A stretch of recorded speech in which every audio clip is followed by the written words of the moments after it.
So,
everyone, yes. Dear students, dear families and friends of the BIDS graduates and my fellow BIDS teachers. I am Margarita Bexell. I'm the chairperson of the BIDS steering committee, and I'm delighted to welcome all of you to the 2017 graduation ceremony. So, first, a warm welcome to our graduates, our students. I stand here on behalf of all four departments that make up the BIDS program: political science, economic history, sociology, and human geography. And together, as you know, these four departments offer the rich perspective on development status that the BIDS program is. We are also well aware that we have faced challenges in navigating the previous subjects when selecting courses and selecting the major and understanding different organizational habits of different departments. This has been challenging. Today, all four departments want to offer their congratulations to you and wish you the best for the future, whether you go on to master studies or if you begin work life now. And we, the BIDS teachers, we know that you are deeply committed to making the world a better or just place to live in. And this can be strive for in many ways. And your consistent commitment to this is needed now more than ever. We hope that you feel that your time at the university has developed a critical and constructive thinking. And second, let's welcome to all families and friends of the graduates. We're happy to receive you here in the heart of Lund, in this great hall where you can get a sense of the long history of the university. But in fact, it celebrates its 350th anniversary this year. So you have come from many places across the world. It's a great pleasure to see you here. Please support the students that we celebrate today with the challenging tasks that lie ahead of you.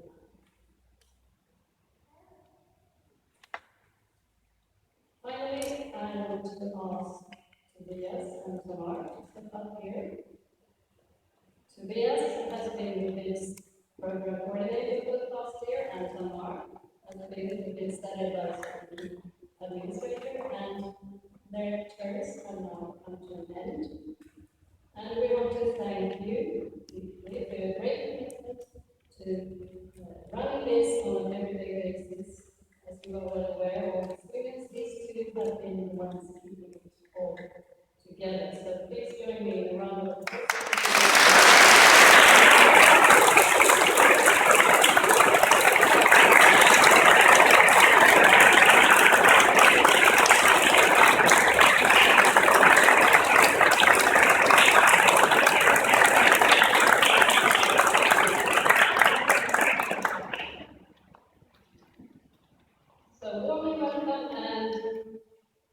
We will now hear more from Tobias.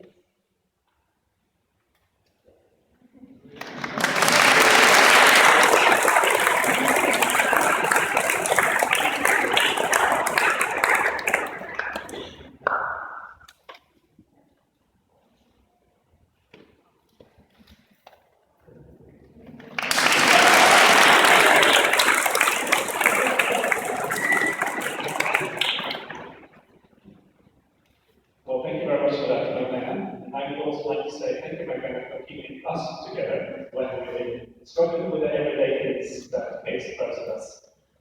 Not just for students, but all parts of the society is always under attack. Yes,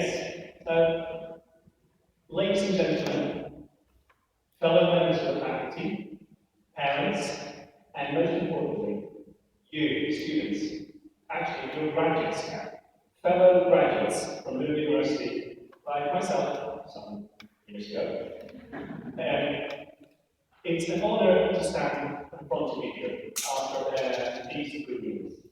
I actually remember very clearly when I met you the first time, because I was actually one of the first people to meet you, and I'm also one of the last people that you can see in the program. So you'll never get away from me. But I remember that when we were there in the classroom, and until then, you had all been, well, basically a list. I had seen your names like Lund, I had seen the names Monse had sitting there in the back, who was the one admitting you to the program. She sent me the list, I knew who you were by name, but I didn't actually know who you were as people. So I was possibly, well, even more nervous than you were at your first day of being BIDS students. So I was standing in front of all of you there, thinking, I should try and break the ice, see what kind of students are. So sort of gauge my audience, but also see what is going to work for the next 3 years. And I think what I got from that first lecture when I asked you, so why are you here? What you told me then was that you basically wanted to make this world a better place. Maybe what I was saying. That more or less you were there trying to say turn the world around. So you wanted to just look at the injustice in the world. You saw the poverty. You saw that there were some very rich people in the world, and how can you actually make a change? That was really the core that I got from that first lecture. And I'm really hoping that now when you are graduates, that you actually still have that with you. That you're still feeling that, this world may be a slightly better place than what it was 3 years ago, I should say. But that also now you have still hold those ideas on. That this is what you want to do with your careers now. That you got the Bachelor in Development Studies with you. And that myself, the other teachers in the program, we've at least helped you, we've equipped you to a certain extent with the tools that you need to continue this process now. But now it's all about you taking over, taking responsibility, whatever you may be doing after this, and that you have sort of the BIDS toolbox with you into that. Maybe from political science, history, sociology, or human geography. But returning to that first time that I met you, and I've been in the business for a while, so I knew that we were embarking on a journey together. And I think that it has been a truly amazing journey, actually, to be with you from the first class until now. Of course, I haven't been teaching you all the way through the program, but I've had the opportunity to see emails from you, to help you with exchange terms, to write letters of recommendation. Some of you I've also been your examiner, etc. I've seen you over time. I've seen how you've developed from that very first assignment that we had in the program. Which, by the way, it's interesting to see how you actually answer that assignment today. Your views on people like Jeff Sachs, for example, how you feel about him today? Actually, you stood out as a group because you were unusually, say, uncritical when it came to Jeff Sachs. So hopefully, we have given you some critical thinking along the lines here. But don't worry. not going to say that by Friday next week you have to hand in supplement assignments. You're free from all that. So I've seen how you've really developed over these years. Now we are here as graduates. You've been working really hard. But I would also like to stress another aspect of the BIDS program, and that is the international aspect. That, when we started this program, we set out that we wanted to make an international bachelor's program. But of course, the program is only as international as you make it. So, and by that I don't mean that there are lots of you here who aren't Swedish, but that are from an international background. What I also mean is that you've gone out there, you've been on internships across the world, you've been doing exchange terms, you've been international within the program, so to speak. And I think that's also been part of this excitement for me. Again, I'm going to go back to these exciting emails that I get, where I have to then say that this is a brilliant student that we're now sending off to Dublin, or we're sending them off to Indonesia, wherever it may be. And then following you as you're moving along, and seeing how then you are forging new bonds. But here we also see that you're actually forging bonds between BIDS, between the program, and these organizations and these universities. So a lot of credit should go to you as students for actually doing this. And looking back, we see, as I said, in Indonesia, we have contact with Indonesia. We have Ghana, as an example. Now you're laughing, so we're bringing up Indonesia. That's probably the best country in the world. So say Ghana instead. With Ghana, we had students going out, we forged the bonds. Now it's very easy to go from here to there, get your credits, etc. You really build something for us here in this program. And I'm hoping that, of course, this is something that will continue and we can work with also for coming batches. But now you come to the end of this. And I know it's a daunting thing, you've finished here, you've got your bachelor's degree, it's time to open a new door to start a new chapter in your lives. Because I think that's something that's very important for you to keep in mind. That's, it's a big thing to get a bachelor's degree. But really, as I said before, this is the stepping stone. We give you the tools to continue that. And so that now you will go into master's programs, you may be going into work, I don't know, that's a foreign concept, that's outside the university world. But these are now opportunities that you have. And I think that what you should keep in mind here is that you're closing one door, but you're opening another one. And of course, please keep us in mind as well. We'd like to hear from you when you're in your new careers. But now the future is yours. It is what you make out of it. And also, I think that's something that you should think about here. Keep to your high ideas. That's, of course, very, very important. But there's nothing that says that you can't stick to those ideas and actually also profit from it yourselves. So, basically, what I'm saying is that ask yourself what you can do for the world, but also ask what can the world do for you. That this is, your first step out there. It's not bad to have a brilliant career and health, if you like. So, keep that in mind as you go along. So, as I said, some of you will now move into master's programs, even here in Lund. Other ones I know will be moving further afield, across Europe, even outside of Europe. But do keep us in mind. And we have a very, very good alumni organization that's actually driven by new students. And so I'm going to shamelessly promote that, be part of that alumni organization, because we see how old BIDSers are actually connecting with new BIDSers.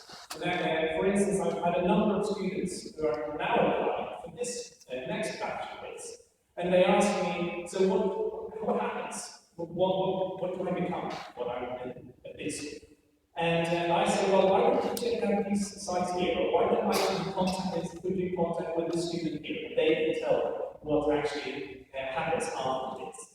And so just because you're leaving the program, hopefully it doesn't mean that you're leaving us behind, but that you're also continuously keeping in touch with us.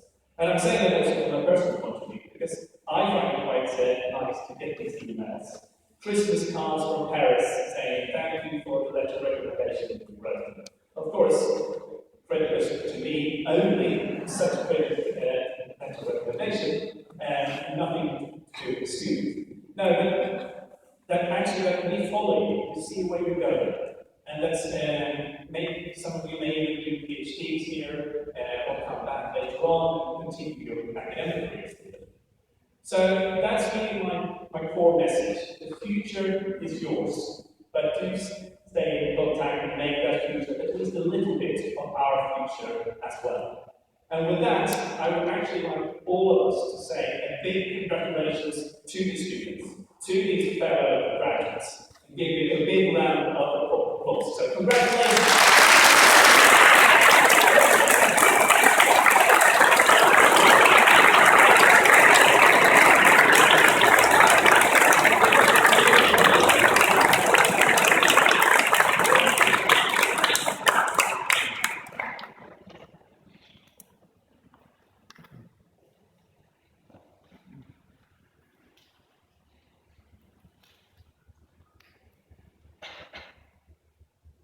Okay, hello everybody. So today I've been asked to give an inspiration speech on monthly responsibility and my heart is pounding. So I apologize if I remain stumbling. But I'm Catia and I've been a teacher in this program and I've known the whole class for 3 years now. And I wanted to start by thanking you for the invitation. Being here with you today is a fantastic honor, and I've always told that you chose me amongst all the teachers I was utterly overjoyed. Thank you ever so much.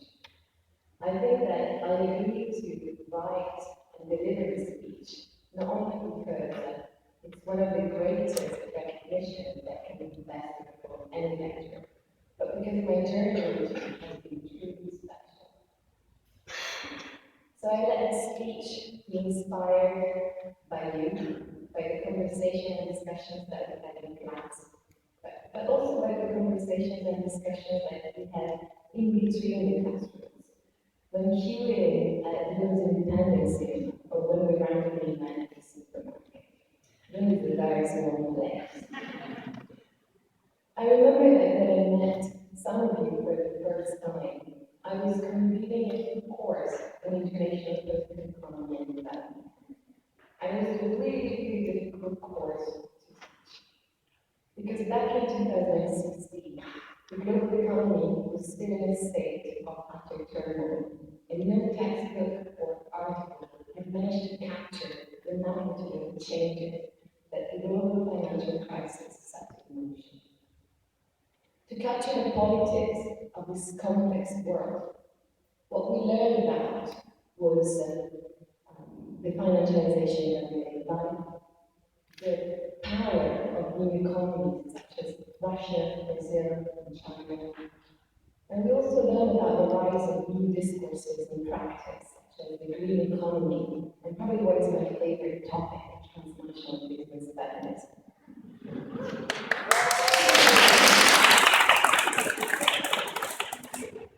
But when we were debating and discussing the present state of the world, what really large in our waiting and discussion was the concept of crisis.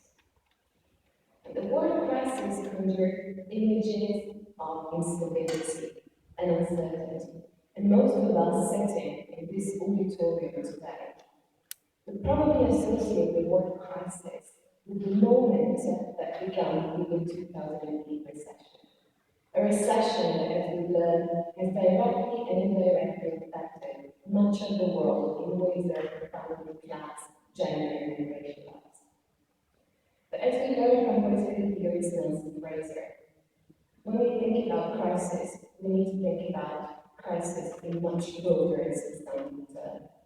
Crisis should act as both a descriptor of the present historical juncture, but also as something that captured a multifaceted phenomenon. When we think about crisis, we need to think about the connections between what's happening in the official economy, including in the world of finance, but also what's happening to the environment, to the world of social reproduction and public empowerment. In our classrooms, we created a safe, inclusive, and generative space for debating and exchanging knowledge, relentlessly critical of the causes and consequences of the present crisis. For example, we asked, why is it that the richest 1% owns the same wealth as the poorest 50%? Why there are an estimated 925 million people that suffer from hunger, and 21 million that are victims of forced labor? But we also scrutinized policy and program reacting to distinct facets of this crisis. These are often carried out in the name of development, sustainability, human security, and decent work. But sadly, when we talked about them, we found them imbued with uncomfortable, universal, and colonial tropes, as well as technical solutions, which often cast the market as a cure to all social and environmental ills. When you invited me to speak at a roundtable concluding our course in research methods, I argued that the most important role of the social sciences in general, and development studies in particular, is not to train the next generation of efficient managers and workers, but to offer you philosophical and theoretical tools to reflect on which kind of world we want to live, what we want to change, and how. Feminist political economists remind us that there are thousands of alternatives that can potentially be harnessed for progressive transformation in the global political economy and our everyday life. Critical theorists figure out, as recently proposed, the idea of a time economy, an economy in which life between paid work, social reproduction, culture, and political participation would be radically reorganized.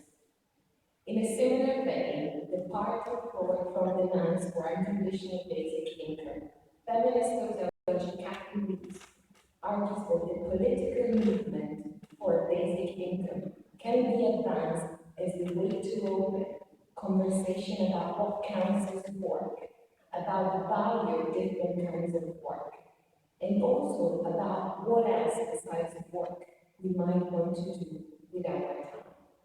What are the modes of care, creativity, and community and cooperation we may want to build?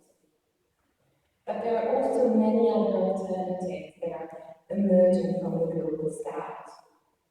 For example, in recent years, politics of buen vivir, or living well, for example, has emerged as a powerful philosophy premised on the enactment of ways of living that are communal, ecological, and culturally sensitive. Weaving together theory and practice, many of these important proposals seek to dislodge relations of exploitation and oppression magnified by the crisis. But they're also premised on positive ethics that respond to human needs and is attentive to the finitude of environmental resources. Endowed with a wealth of critical knowledge and analytical tools, you will soon be occupying important positions in development research and development practice. And it's from these places of knowledge creation and policy making that I would like to encourage you to put your minds and bodies on the line for a more just, equal, and sustainable world.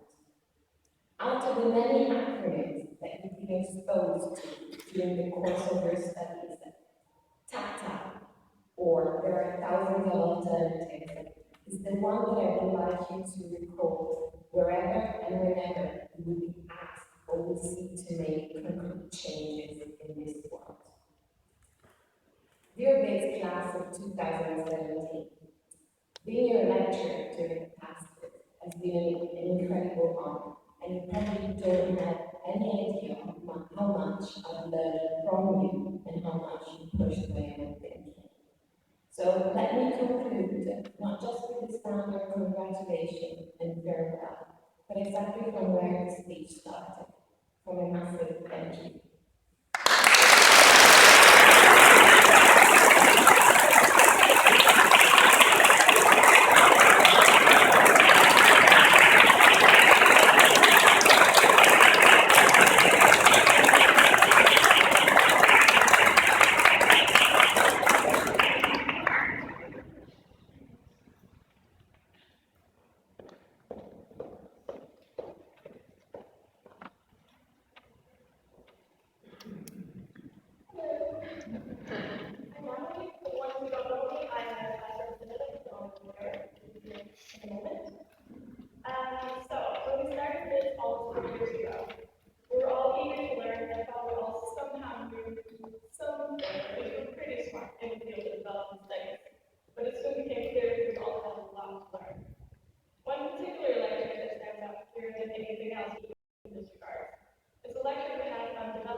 These five students to the larger social science, along with very workers.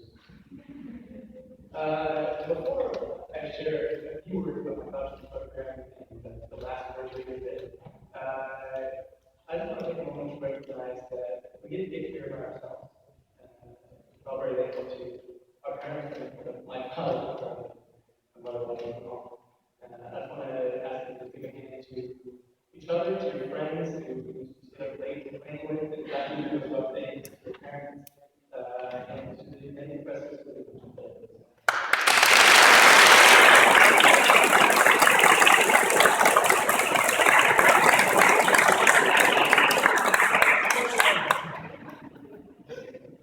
And now I have very important words for us. What is BIDS? What is the moment? Lines going off into infinity. It's still here. Intersecting with other ones.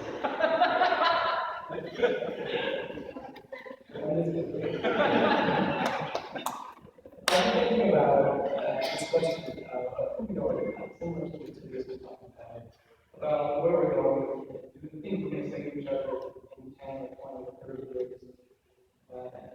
fact is, we're hard to find as class.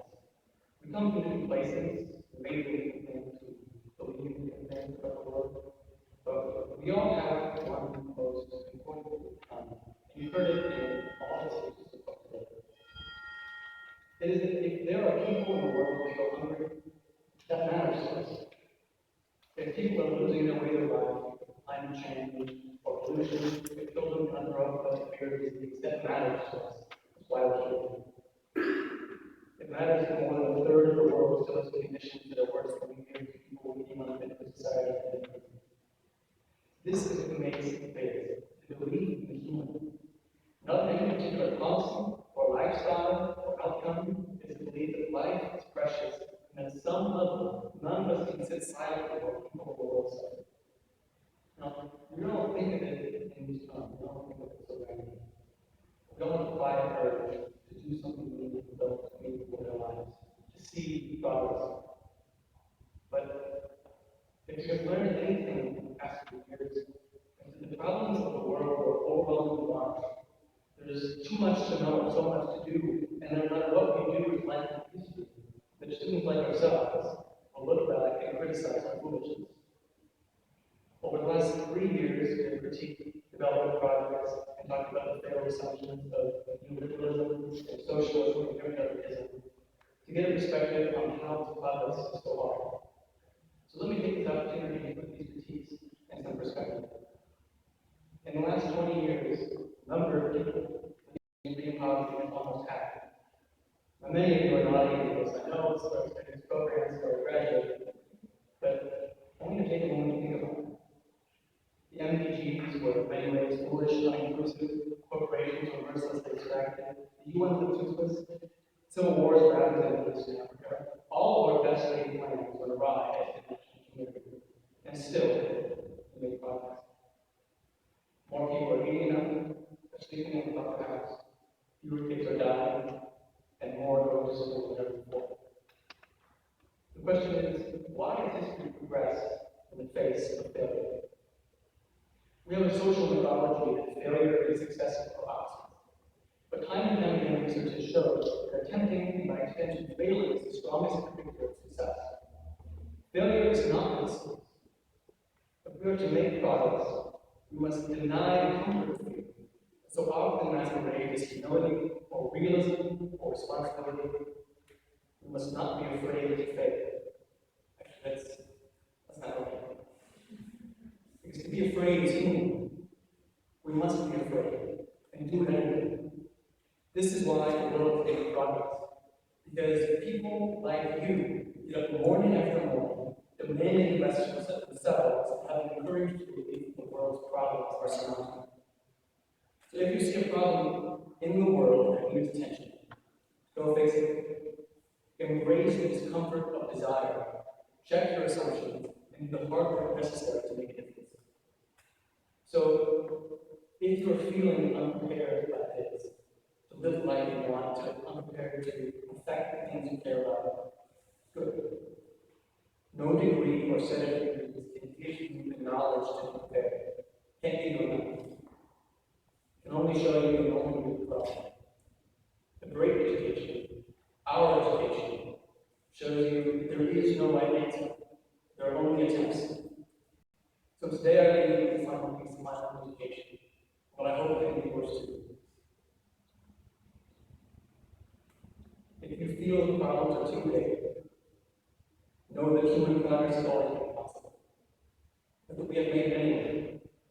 If you fail, know that you are learning more than those who chose the safety of ease, and you are better equipped to try again. And if you feel inadequate, harness that feeling to drive yourself forward. Because progress is made by the inadequate, one day at a time. One book read, one report written, one line of hope gone, one speech given. Thank you.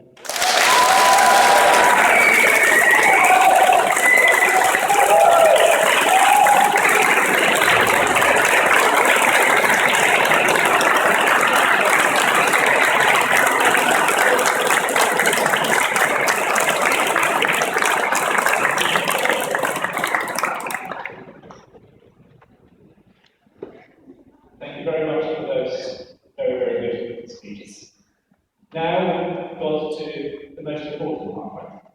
It's time for your diplomas. So I'm just going to call out names, and then my colleague will then handle them. After you've got your diploma, please step up here, so we will all up. And so let's start. Eric and Grayson.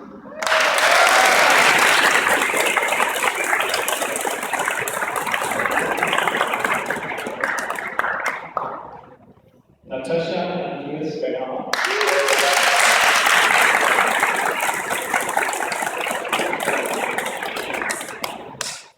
Sara Bergman.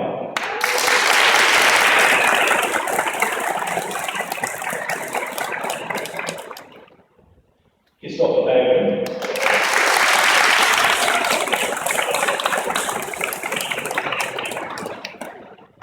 Alessandro Caponera.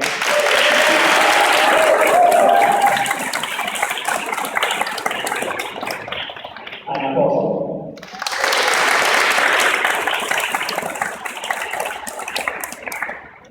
Charlotte Persson.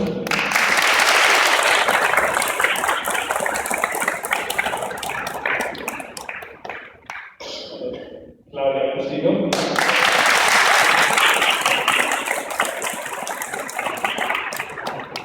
Paulina Dahl.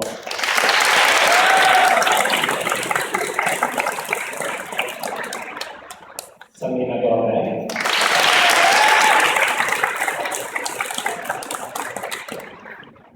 Ionella Laura Watson.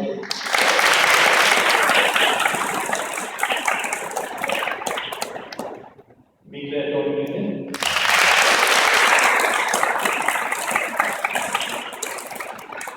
Alexander Ekblad Karen.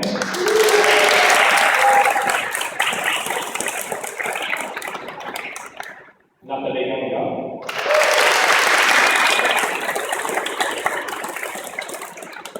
Maria Jakobsen.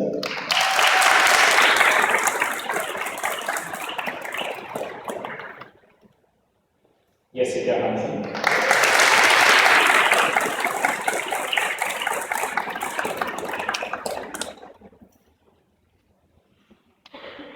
Sixten Egan.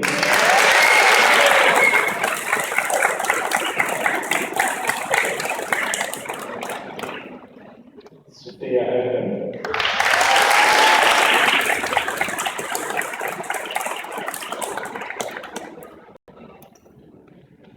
Emil Ivarsson.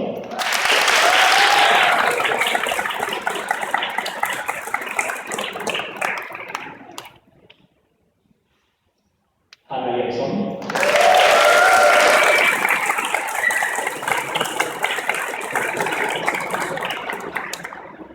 Sofia Johansson.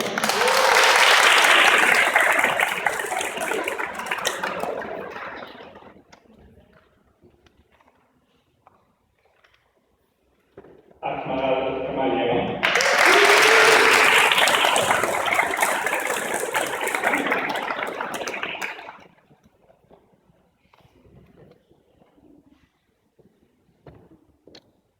Emma Kenny.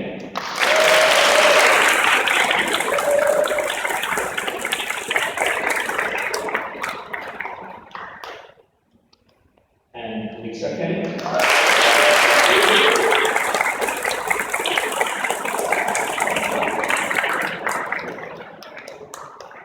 Paul Hensted.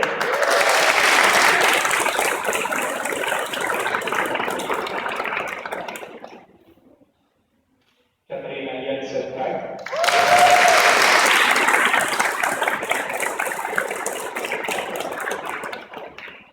Agatha Kucka.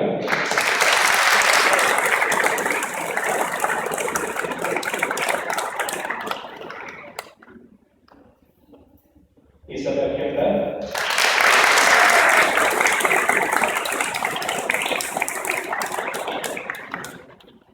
Ernest Lacombe.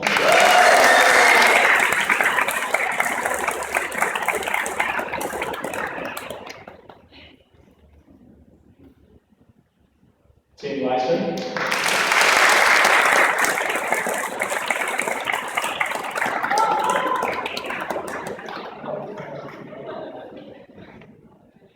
Sara Lindström.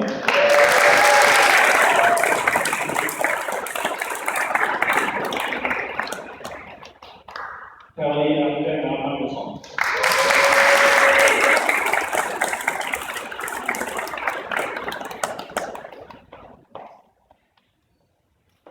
Samantha Margarita Bexell.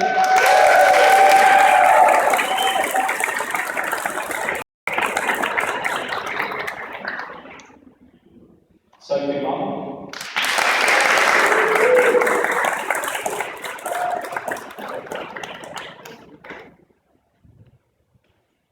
Meryl Maggie.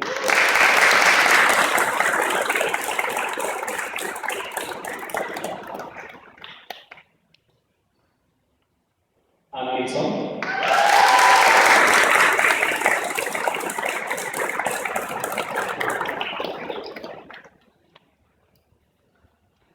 Denna Almafan.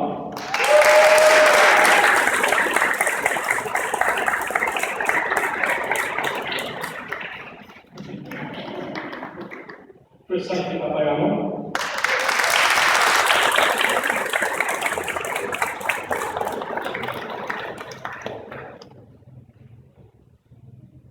Camille Emily Rasmussen.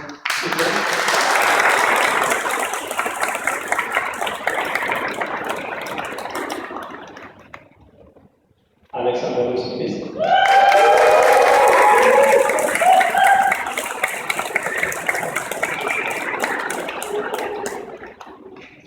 Igel Mohammed.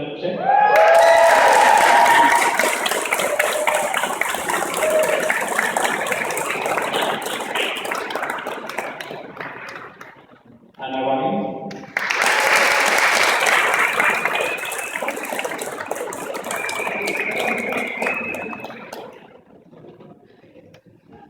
Sarah Weiss.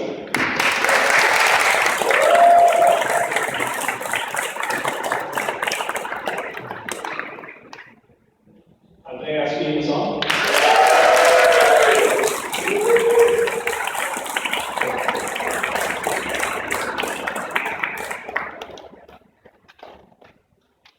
Rebecca Lawson.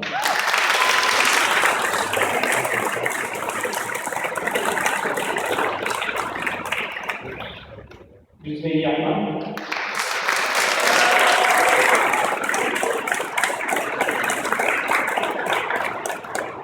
Finally, Mark Lewis.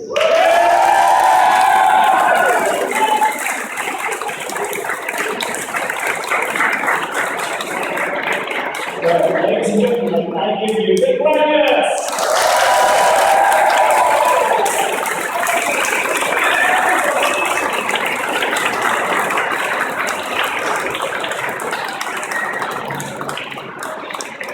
I'll give you 2 minutes for a photo.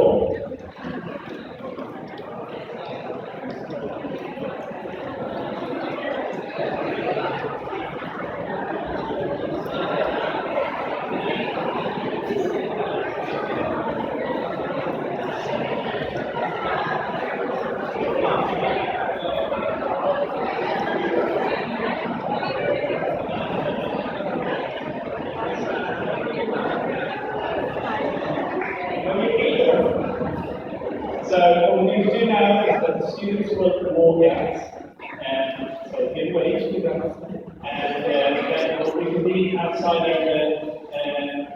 the room just outside. And there will be refreshments, and you'll have time to talk to your children, friends. Just a really boring Swedish thing that you will be given alcohol to drink. You're actually not legally allowed to take it outside of the building.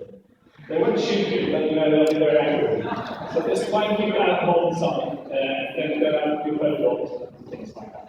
Thank you very much.